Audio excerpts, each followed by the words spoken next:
Good afternoon, everyone. I'm delighted to be joining you here within 48 hours of the big kick-off as Tour of Britain begins on 4th September here in the northeast of Scotland. We're approaching the end of a big fortnight for Cycle Aberdeenshire, with various events having taken place and lots more still to come. I'm doubly delighted to be joined this afternoon by UK racing cyclist Dan Bigham, a performance engineer with Team Ineos Grenadiers, and so much more, fresh of course from silver medal at the Commonwealth Games in Birmingham, and also a very special world hour record, about which more later. Dan, good afternoon. Thank you so much for taking the time out of your busy schedule to join us here in the northeast. And congratulations on the various achievements, again, which we'll expand upon, I'm sure, very, very shortly. How has this last whirlwind few days or weeks been for you? It's been fairly intense, but quite enjoyable at the same time. It's nice to reflect back on the achievement past month or so now, and just to really enjoy the process we went to go and achieve them. It's I think, especially in relation to the hour record, one that shows so much around, I guess, the preparation and not just the ability.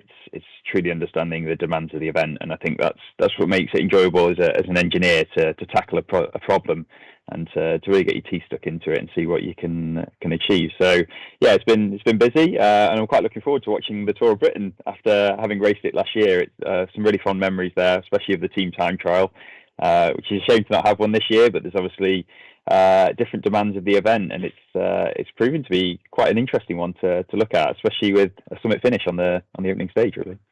Yes, indeed. Obviously, we're joined here by some of the younger generation. You're still a young man yourself, of course, but how did it all begin for you and this wonderful career that continues to develop? I guess back at school, really, if anything. I always had a great interest in all manner of sports, but was never pushed down one particular route. But then equally enjoyed maths, science, DT, tech, all that side of things, the STEM side of education. When I went to university, I studied motorsport engineering, and my passion really grew for I guess, applying that STEM knowledge to a practical application. It first was motorsport and Formula One, and that's where I really chased. But I soon fell in love with cycling. I was an athlete, and I enjoyed, I guess, cycling for the sporting side of it, and quickly realised that the maths and the physics and everything else that you learn at school and at university absolutely do apply to cycling. And it's I guess quite a nice niche I found in that respect. Something that I love, it's cycling, and something that I also love in studying, and to apply the two and to have a big impact on my own performance, but also the people that I work with Ineos Grenadiers. It's been quite a fruitful relationship so far. The fact that we have over 30 riders who are all trying to achieve their own goals, their own ambitions, and you can have such a big impact on performance. So if we take, for example, the Tour of Britain, obviously every single stage is different. We're riding on different roads, different surfaces, different wind conditions. We have a massive range of equipment choices, whether that's skin suits, helmets, wheels, tyres, tyre pressures, gearing. And really distilling that down and understanding the performance of every single aspect, and to make those suggestions and make those equipment choices for the athletes who obviously have their own focus. They're really training and doing all they can to physiologically be the best athletes they can be. And then my job is to make their life as easy as possible to go and win that bike race. So, for example, we have 3 different wheel sets, we have 4 different tyre options, and obviously the roads vary as well. And how you want to win that race means that we can then model and understand every different performance aspect, so we can say, okay, we know it's quite rough, we're probably going to run a lower tyre pressure, it's a summit finish, so we know that these wheels are lighter, but we're going to have an impact when it's windy or going fast. So there's always a bit of a trade-off here and there, and it's informing the athlete and informing the DS, the director sportif, and those on the ground who are making the decisions around tactics and technical stuff, to really make those decisions with good science and good backing. Well, certainly as a layman that I am, it's quite fascinating to see the science that is involved so much. Obviously, you're kind of on both sides of the fence, it's perhaps fair to say, as a performance engineer with Team Ineos, and of course your own cycling career. How do the two blend? You've touched on there how they blend together, but how do they work on a day by day, week by week basis for you as your as that work balance?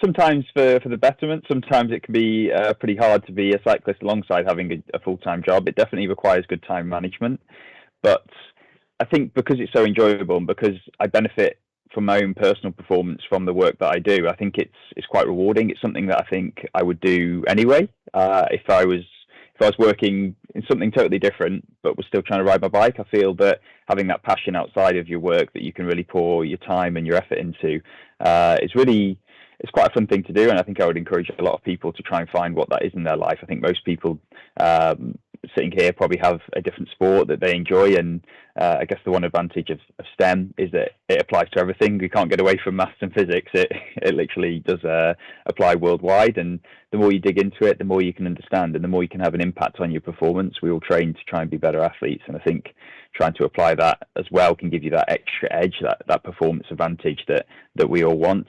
As an engineer, it does sometimes come and I guess bite me in the bum with helping others. I'm always trying to perform to the best of my ability as an engineer as well, but it does mean that I'm also helping my competitors. Filippo Ganna wants to have a go at the world hour record in the near future, in the coming months, and my job is to make him faster to try and beat my record. So it can be a bit of an odd dynamic for me, but I think it's enjoyable at the same time to be involved in projects that are so ambitious like that. Yes, of course, absolutely fascinating. Really, really is. Obviously, it's in the very recent past there, and just prior to the world record, of course, which we will come to, the Commonwealth Games in Birmingham. How was the build up, the lead up to that, in terms of, you know, just exactly what we're talking about there, your business, your profession, if you like, and your training, and then how was it once you actually got there?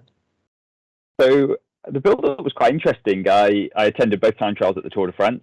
We had the opening stage in Copenhagen, which was quite a challenge, actually. It's quite technical. Everyone can appreciate trying to ride a time trial bike around a city centre is not an easy thing. And the weather gods came to play, and we had rain, which adds another layer of complexity to how you optimise not just the clothing that you wear in wet conditions, but the tyres, the tyre pressures, how you pace the race. So that was quite a challenging race. And I think we did fairly well, bar Geraint Thomas deciding he wanted to time trial with his gilet on, which soon became a continual joke for the next 3 weeks.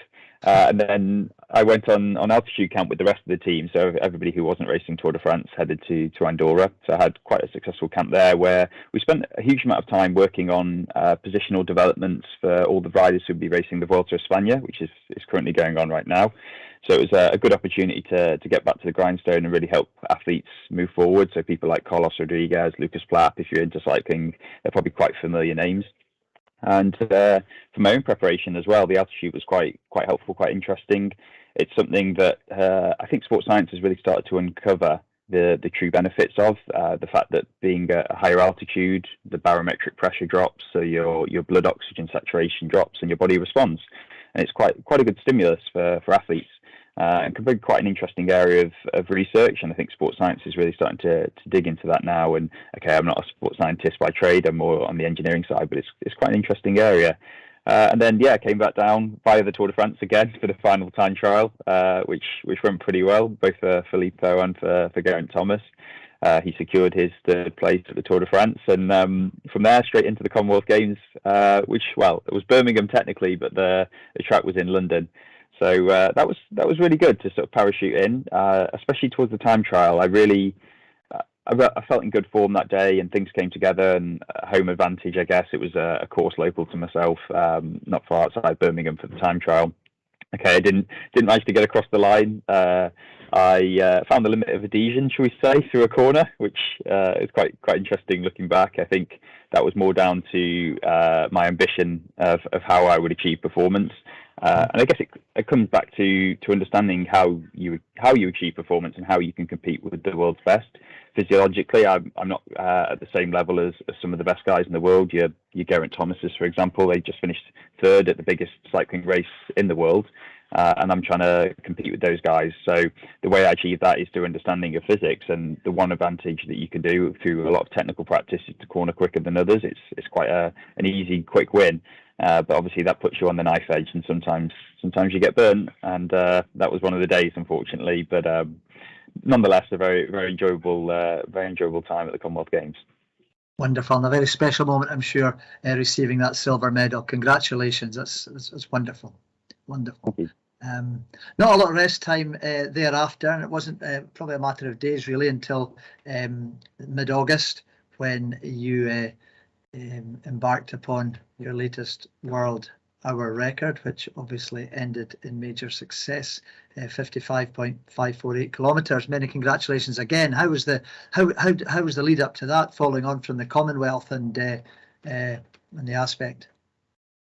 That was one where I really felt in my element. We had prepared as a team incredibly well. We'd gone through the exact same process 2 months prior. So in June, we had a complete dry run where we sensed it up and really tried to understand what happens in an hour record. And I know that kind of seems like a bit of an odd question where you get on the track and you ride for an hour and see how far you can go. But we, as engineers, as physiologists, as psychologists, and as just general sports practitioners, we really wanted to dig in and peel those layers back and truly understand what the limiters of performance are. Is it, for example, the power you can produce? Okay, but then what impacts that? So your next layer down. Okay, well, we know that you're getting very hot. How can we put interventions in place to keep you either cooler or to make you better adapted to the heat? And then on the aerodynamic side of things, what happens throughout an hour? Obviously, you're riding very hard, but do your aerodynamics stay constant? Do they drift due to fatigue? And then, but what changes as well? So we understood that over an entire hour, my position gets less aerodynamic. I have more drag because I'm more tired. I can't hold the same position. But then, for example, can we attribute that to a certain aspect? And one of the big ones was my head position. As I'm tiring, my head moves more, my drag goes up. So a big lesson from June through to August was how can we train that? How can we adapt to it? And just trying to understand it and put all that into practice, which meant when August rolled round, it became more of a going through the motions, and to apply all that knowledge that we collected from 2-3 months prior. And to be honest, all the other practice runs I've done back last year and the year before that, going through that entire race situation, and to really pick apart where you can find those small improvements. Can you reduce the amount of time between your warm up and getting on the bike? Can you change your gearing for a more optimal physiological performance? So, for example, are you best at 90 RPM, 95 RPM, 100 RPM?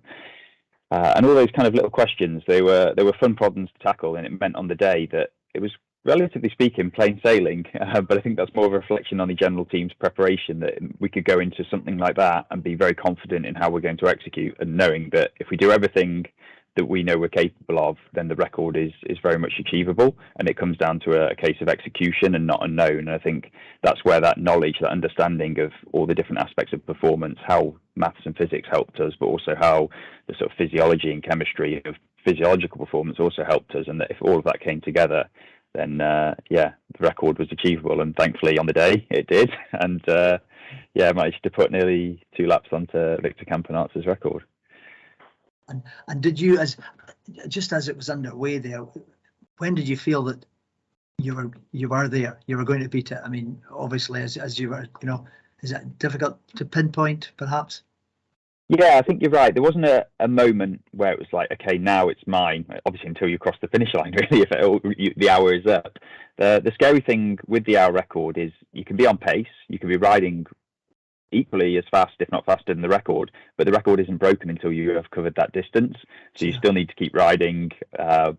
Anything can happen. You can hit a pad, have a puncture, anything like that, and it's always a bit of a worry. So until the hour's over, you don't have it. But there was a moment, I would say about 10 minutes to go, where I was comfortable and confident, where my gap was at about 15 seconds ahead of Victor at that point, so about 1 lap up. And I felt really good. I felt comfortable, confident. I was in control.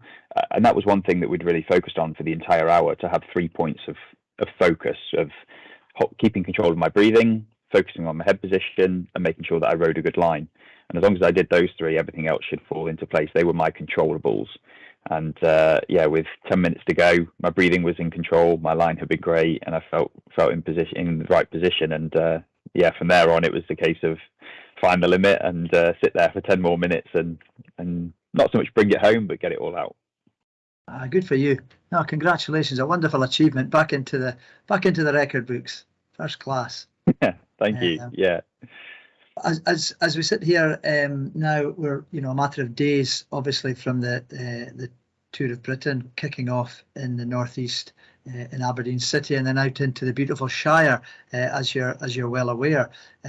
What are your thoughts and the thoughts of Team Ineos as you look ahead to this massive occasion?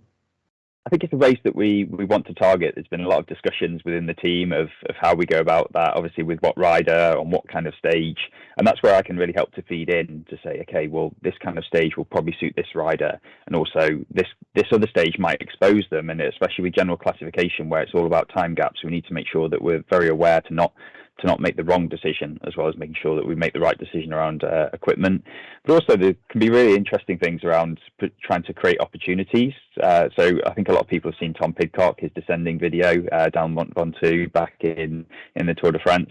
And I think incredibly impressive. And that's just a reflection of his understanding of not just his body and what he can do, but also the tyre, the bike, and the physics that apply to it, which is exactly what it is. It's simple physics when it comes down to it. And he can get to the absolute knife edge of that and hold it there, which is very impressive.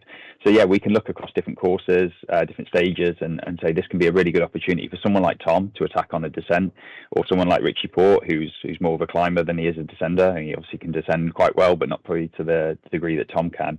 And say, okay, well, this is going to be a 15-minute climb. You can ride it at this kind of power. These are your kind of competitors. This is where they're weak. This is where they're strong. And then other things as well. We can start to look at crosswinds, which have a huge impact on how a race pans out. It's something that's quite easy to see when the winds are blowing lateral to the rider. You end up with these echelons, and it can really put people in trouble, which is obviously sometimes to your advantage and sometimes to your detriment. But being prepared for those and giving strategies of how to mitigate that when it goes wrong, but also when you're on the front foot, it can really blow the race apart, but to your benefit. And I think if the wind does blow, then and it often does in September in the UK, there's courses that could really be pretty exciting and pretty interesting. And I think that's one of the prime examples of where maths, physics, aerodynamics really has a big impact on cycling performance. Sure.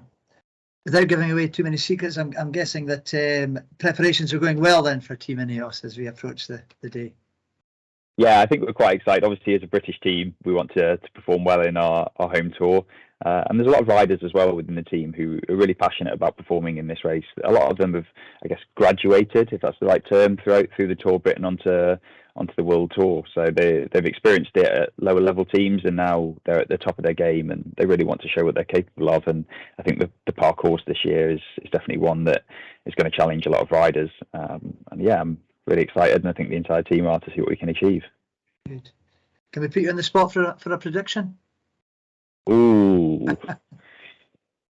I don't even know if the full team squad's out yet, so maybe I have to hold fire on that one. But I think the finish up the ski resort stage is going to be super exciting just straight off the bat. And yeah. I quite enjoy seeing that. People have got to put their money where their mouth is and play their hand. And to do that so early on in the race is relatively rare. So it's going to be quite exciting when everyone's fresh. Everyone's got good legs to really see what they can achieve up there.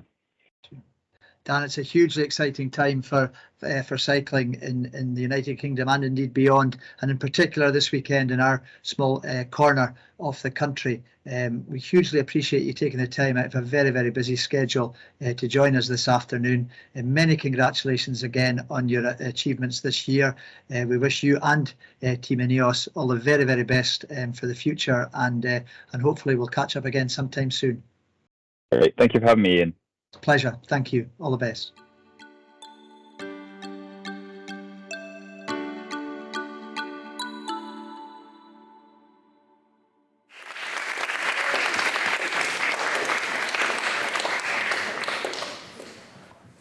I'm delighted now to welcome and invite to join me on the stage a young man who himself was a medalist in the road race at the recent Commonwealth Games. He's very much one of our own as a native, born and brought up in Strathpeffer in the beautiful Scottish Highlands. He's as close to home perhaps as sometimes he gets. Currently riding for UCI Continental Team Ribble Weldite. Please welcome Finn Crockett.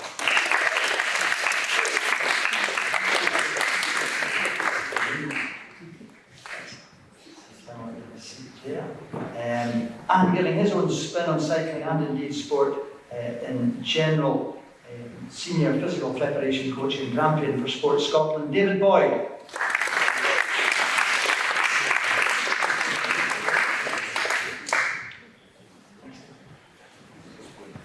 Gentlemen, thank you both for joining us here this afternoon. I dare say you would have enjoyed Dan's input there. I'm guessing someone known to yourself. Finn, any views on and share some of? Yeah, I know Dan quite well actually, and it's quite interesting here, and I guess a couple pre-race secrets, so can hopefully use them to our advantage. But yeah, no, he's a good guy, and he wrote for Riggle, the team that I'm at the moment, and he's kind of made his way up in the cycling world. So no, it was cool to see him give an interview, and yeah, for him to break the world record not that long ago. Oh, wonderful. I mentioned there in the intro your roots, and in terms of cycling, how did it all begin for you? Sure, yeah. I'm from Strathpeffer, which I don't know if anyone knows, is close to Dingwall, in the Highlands of Scotland. And yeah, I kind of grew up cycling-ish, and I guess the first race that kind of took my notice was the Strathpeffer. I don't know if anyone's come across that, but it's a 24-hour mountain bike race in Strathpeffer itself. So when I was 12, I had the mad idea of doing a 24-hour mountain bike race with my friends. And that kind of got me hooked, and I mountain biked as a kid until I was about 16. And yeah, I kind of transitioned to the road side of things, and from there I've kind of been working my way up while completing my degree at uni, and I've just graduated in the summer, and now, yeah, kind of taking the cycling a bit more seriously now. So that's kind of how I kick things up. And how did you manage to, you mentioned obviously your university degree, how did you manage to combine the two? Because obviously the level that you're competing at, training and competing at, I'm sure it takes a lot of your time. How do you manage to merge those two together? Yeah, it's not easy at times, but university is a great place to actually combine things like sport. And I went to Stirling University, which is one of the best sports unis in Scotland. So they were really good at supporting me academically and sporting wise. So I had a lot of flexibility with my university studies, and had the facilities to train out of. And I mean, yeah, a bike's a bike. You don't really you don't need to book a hall. You don't need to go to the stadium to train. You can just do it wherever you like. So it's actually a really good sport to do when you move somewhere new. I'm sure a lot of you guys are maybe looking at future education, further studies at college or university, and yeah, travelling by bike and using your bike is often the best way of kind of seeing and visiting a new place. So I recommend. Sure. David, coming to yourself, obviously within your environment of performance sport, not just cycling, but of course in the wider sphere, listening to Dan and then to Finn, there are, I'm sure, relevant concepts within what they both discuss. What's your background and the role that you perform in Sport Scotland? Yeah, so my role as a physical preparation coach is effectively we would look at Finn or look at Dan and sort of consider what's the physical adaptations that are objectively measurable that we can have an impact on to affect performance. Now to hear Dan mention it, he mentioned it a couple of times actually, the demands of the event. And so from a Sports Scotland, we would sort of look at that probably in a broad sense of what it takes to win sort of model for a sport. And again, Dan mentioned there's obviously technical, tactical, and I suppose the physical is where I would sort of look at. So for someone like Finn, I suppose the demands of the sport, you mentioned university and cycling. I wonder on a heavy week, how many kilometres would you say you could potentially be cycling in a given week? I guess it depends on what time of the year it is, but yeah, it's anywhere between 15 and 20 hours. You're doing about 400 to 500 miles a week, so it's quite a bit. And trying to combine that with university is not easy, and some of the partying that goes along. It's just good training in that terms of things. But yeah, I guess for the winter you are just building those base miles, so yeah, it can be a bit tough in the Scottish conditions.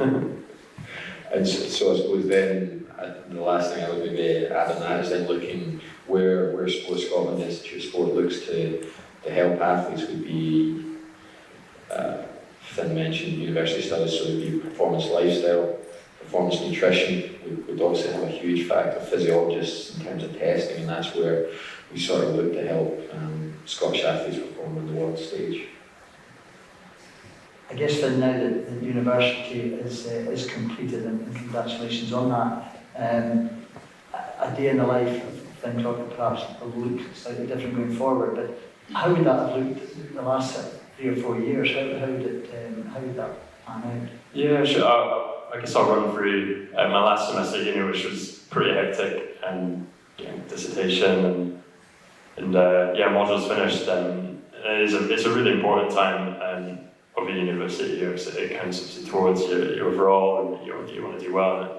So I guess I'd normally get up early and train. I'd always like to train early. I thought it always helped me think later in the day. So I'd normally train in the morning, and then turn my attention to the books, which is not always easy after 3-4 hours on the bike. But I guess it's a skill you learn, and once, as I said, it really isn't easy at times, but you are looking at that kind of end goal. You're going to have days that are harder or easier than others, but having that end goal, exam or dissertation to write, it's just about thinking about the bigger picture rather than the days that can be tough. And there was quite a few tough days. But you've come through them, obviously. And how does the future now? Because, as I say, a day in the life perhaps will look a little bit different. What are the plans moving forward? Sure, yeah. So I'm actually working as well at the moment. So I'm balancing a part-time role and a sales role, actually. So on my feet quite a bit. But at the current time, I find working and combining my sporting and training side of things really, really rewarding. So I'm only doing a day a week, but it's really good to have different things to do and things to keep your mind off, say, cycling at times. And I actually found the balance really, really good. And got the biggest race coming up on Sunday, so I've just been working towards that. That's been one of our big goals for the year. It's just about trying to strike a balance between work life and training life at the moment. Of course. David, in terms of the preparation, we speak regularly, or you've spoken of regularly, the higher the level in any given sport, there are the fine lines. Where does Sport Scotland look to contribute to that and to advise in that? I suppose again, to take Finn as an example, and just given the nature of the sport, where I would sort of see physical preparation in that, and again, I'd be curious to get your feedback on how you do apply any sort of strength work, but I would look at things like saddle position, ability to generate peak power for climbs and breakaways, asymmetries, overuse injuries, and just again, it's kind of identifying what's, or most significantly, if you look at Finn's left shin at the moment, I don't have pretty knees, but don't know if he goes. Sort of body armour as well. I mean, there is obviously a huge, probably in some ways a contradiction in terms of thinking strength, and then high level endurance athletes where they want to be as light with as high sort of a relative power that they can produce. But even then, looking at how could application of lower body strength training enhance an athlete like Finn, or if some of the speed that we're going on that West to Glen Shee sort of video, if you come off a bike at any speed, I don't imagine it's pretty, but if you can in some way prepare your body a little bit to at least absorb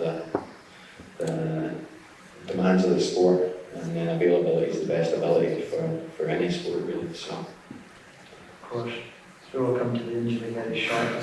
Hopefully it's nothing too serious. I know you've got your bike with you here, obviously in advance of Sunday. I'm reliably informed that you also have your Commonwealth Drawns with you. Congratulations again. How was that? Tell us more. I'll get my medal in a minute, but yeah, no, the Commonwealth Games was amazing, and I guess I somewhat over-exceeded my expectations, which is always nice going into a big event like the Commonwealth Games. That and Tour of Britain were my kind of two main goals of the year, and to get a medal at the Commonwealths with the competition that there was really, really good, and for Scotland as well. We had Nia, who's from here, from close to Brewery, I think.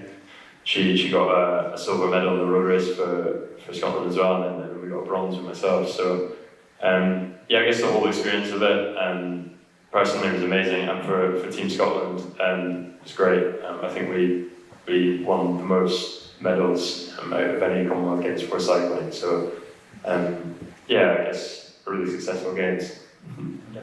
And as we come now to the Tour of Britain, we're less than 48 hours away from the kick-off on Sunday morning in Aberdeen City. Seen the outline of the stage.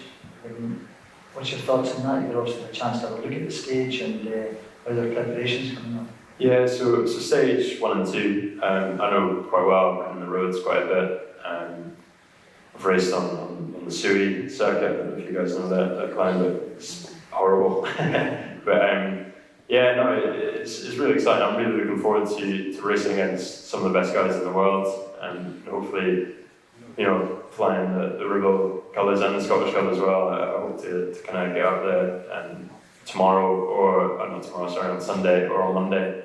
But I think the further we get into the race, I think there'll be more opportunities for people like myself to maybe get up the road and win from a breakaway, or to win from a small group. So yeah, I've definitely got my eyes set on getting something out of this race, and I really hope, I can represent the team well, and as well as Scotland, yeah. I'm sure you will.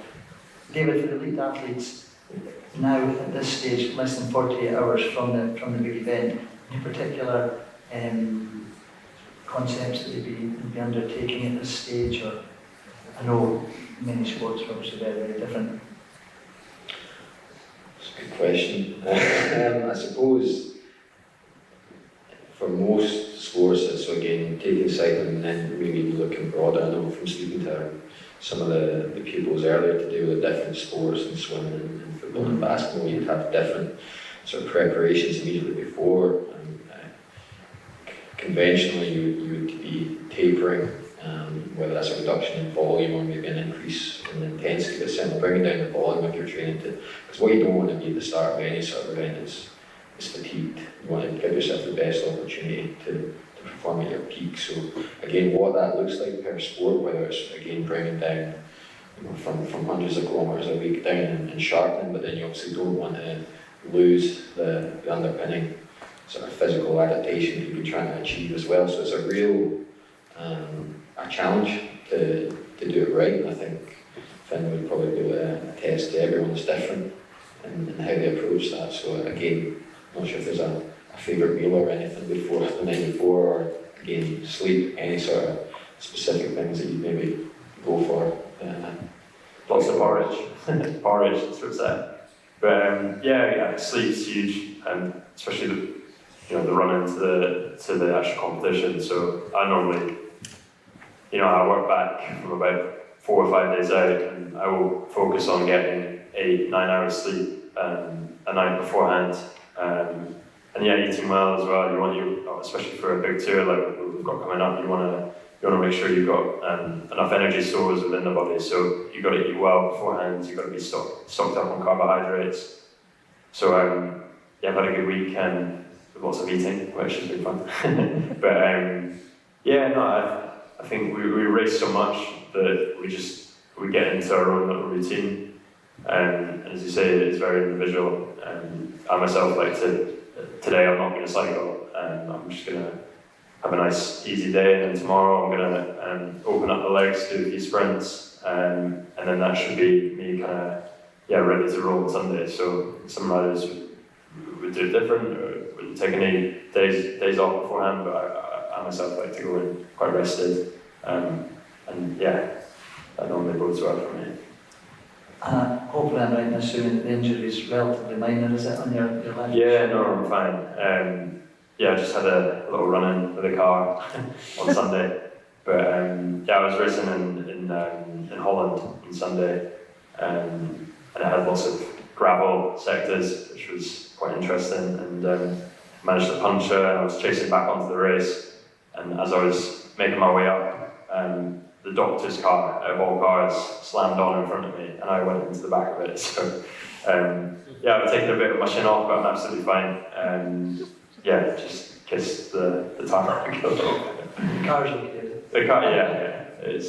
Should have seen the other guy. We've got a few questions from our pupil audience here for either or both of you as they come. These are in no particular order, just simply in the order of the names that have been passed.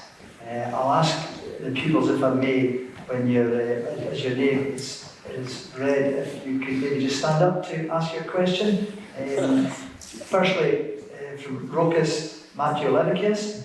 Rokas, if you're out there, you can't quite see for the lights, but please just, there we go, there's Rokas down there. Yeah, your question, Rokas.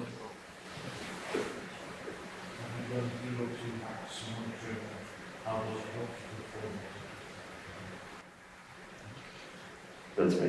That sounds like a question he wants to answer.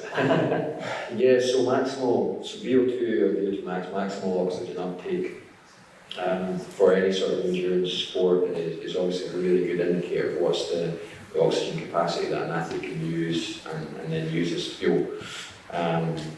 Probably when you get to a level where Finn and the guys on the tour, that will probably be almost, you'll have sort of into your 60s or 70s milliliters per kilo, and at that point that's maybe not as much of a distinguishing factor of what's the difference between the top 10. They'd all probably have a relatively similar, and there'll be some of these other elements of how they prepare. So, but for, I suppose, athletes coming through like yourselves at this sort of age, it's a really well used test. And what's actually maybe useful is then to say, right, if you're a cyclist or if you're in any sort of sport where there is a aerobic endurance component to it, you could be sort of saying, right, I am at this age and stage in S5 or S6.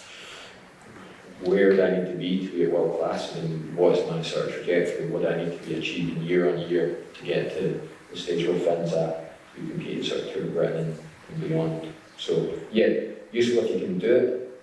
Easy to administer. I'm not sure the athletes are as much of a fan of it when you put them into a maximal test, but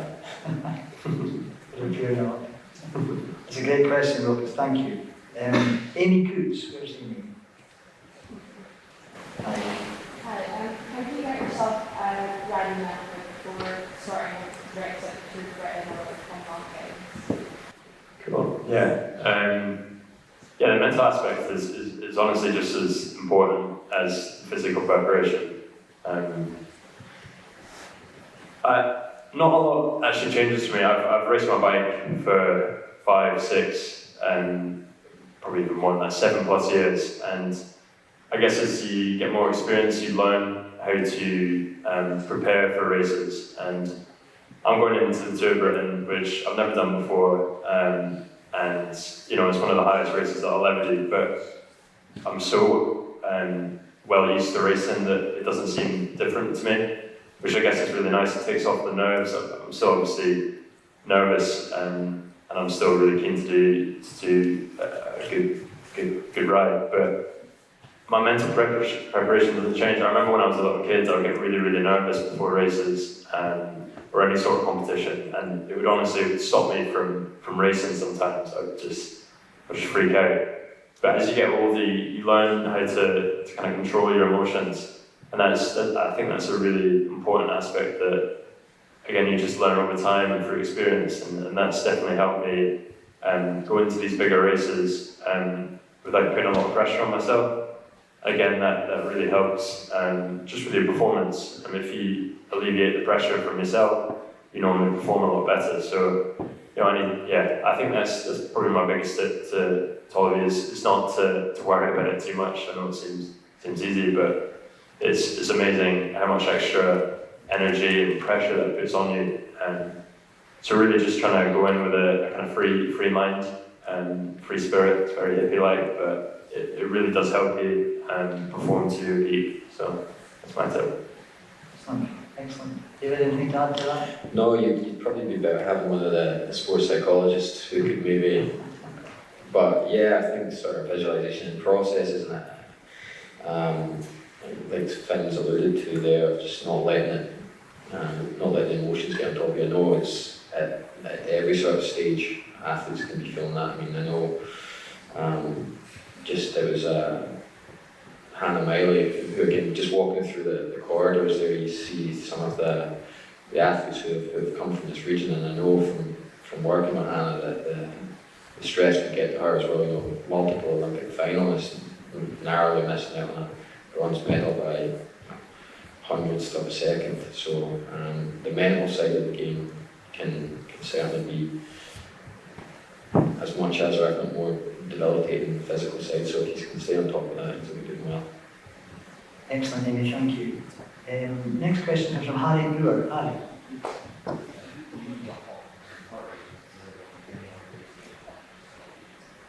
Cool, yeah. So I do race with the heart rate monitor, not on that bike, but on my normal training bike. We also have a thing called a parameter, in which it basically tells you how many kilojoules you're putting out an hour, so it gives you a really accurate measure on the effort that you're putting out.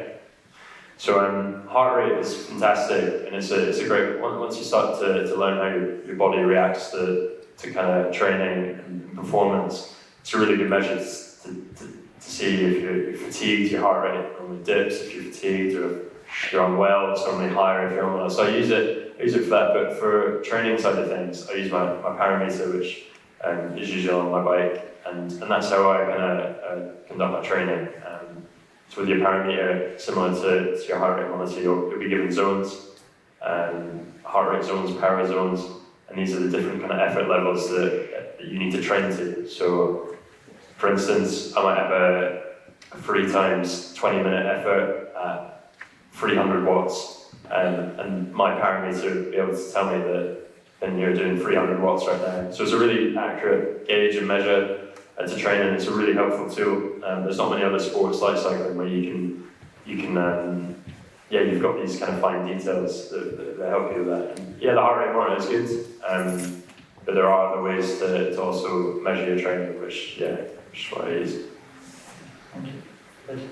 Yeah, I think Finzel mentioned it there. I think one of the interesting things now, and Dan also mentioned the sort of the tech and how it's really exploded in terms of like wearables. And what I mean by wearables is, you know, a heart rate monitor. There's all sorts of bands, like fitness bands that connect to apps that connect to the cloud, and you can really be staying on top of your training to a really, really fine level. Even like an app where you can put your thumb on the camera of your phone, and it'll give you heart rate variability. And again, Finn alluded to how it can be related to your health, which I think is huge. You know, if you wake up in the morning, you can just simply taking your heart rate in the morning, and if you take it regularly enough, you look for these little bits where it's maybe, if your heart rate is significantly elevated, that might be some indication that you've got illness development. And again, this is how you can be just, all these sort of tools that you can use for feedback for your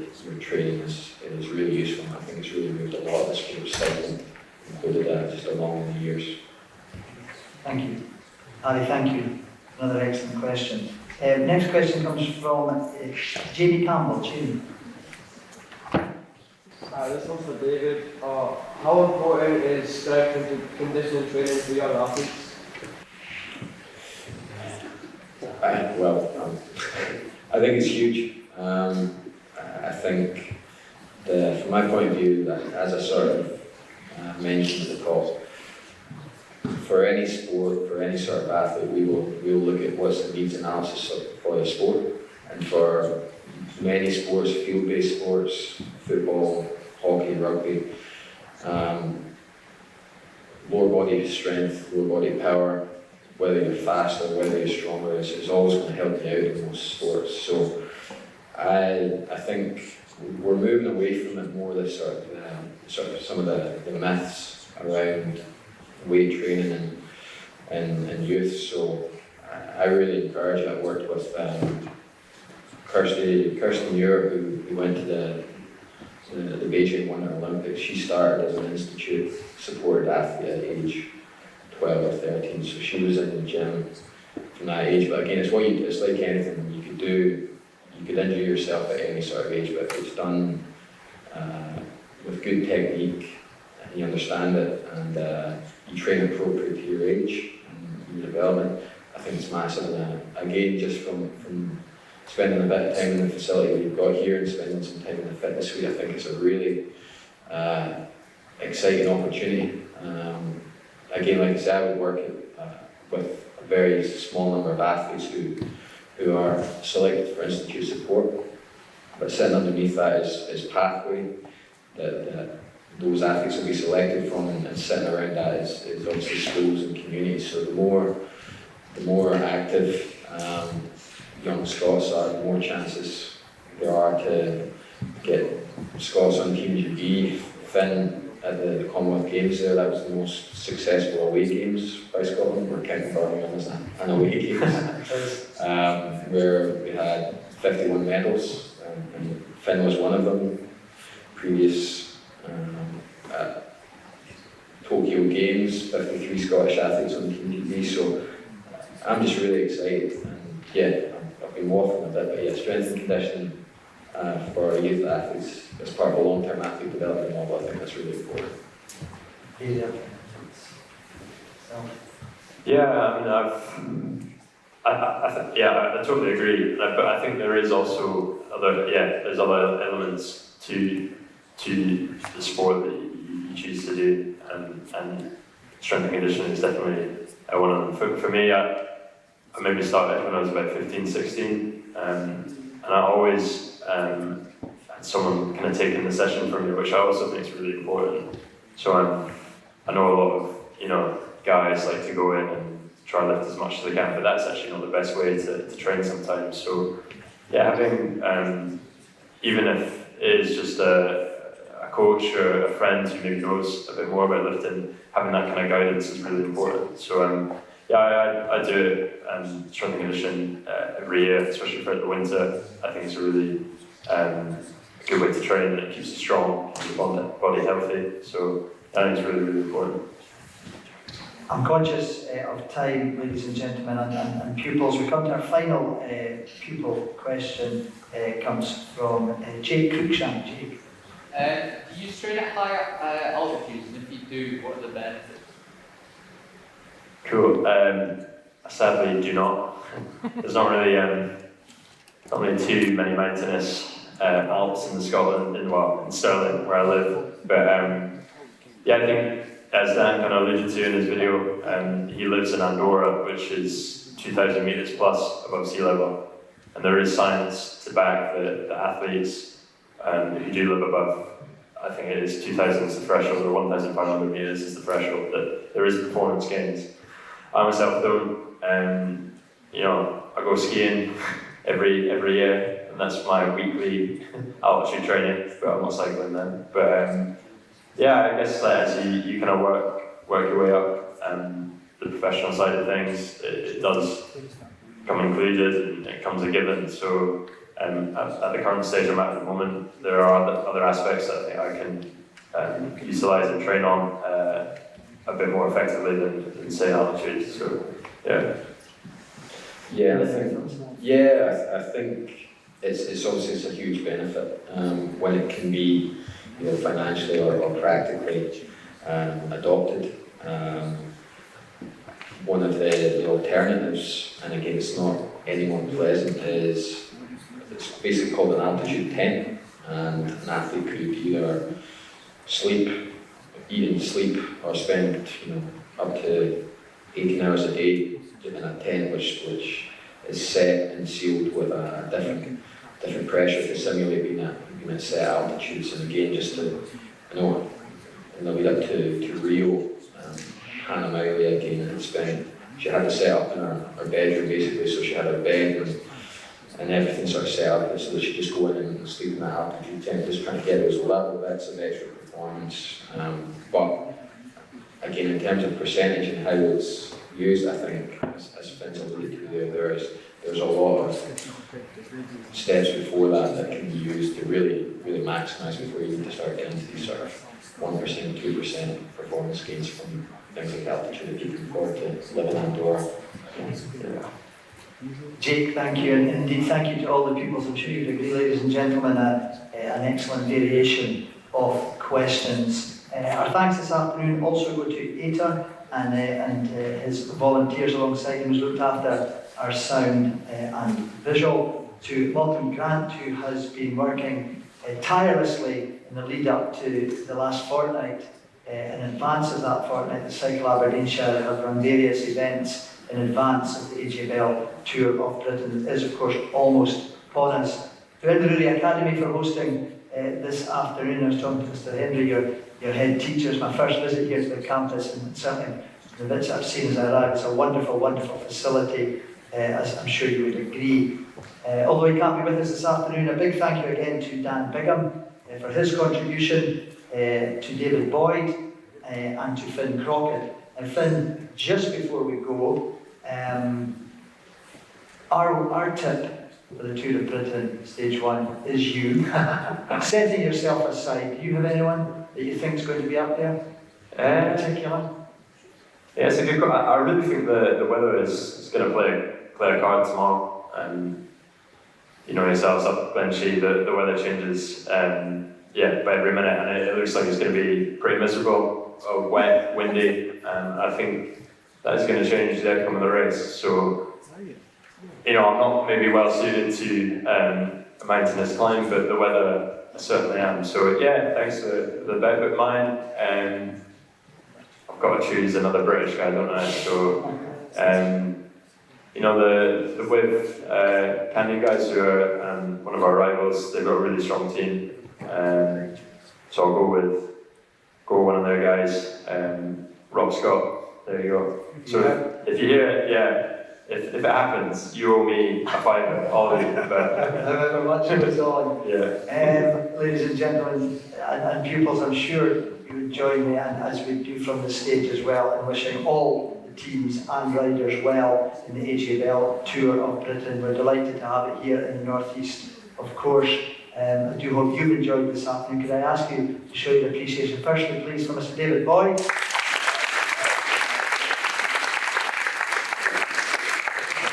And to our very own local hero, bronze medalist in the Commonwealth Games. We wish you well, Finn Crockett.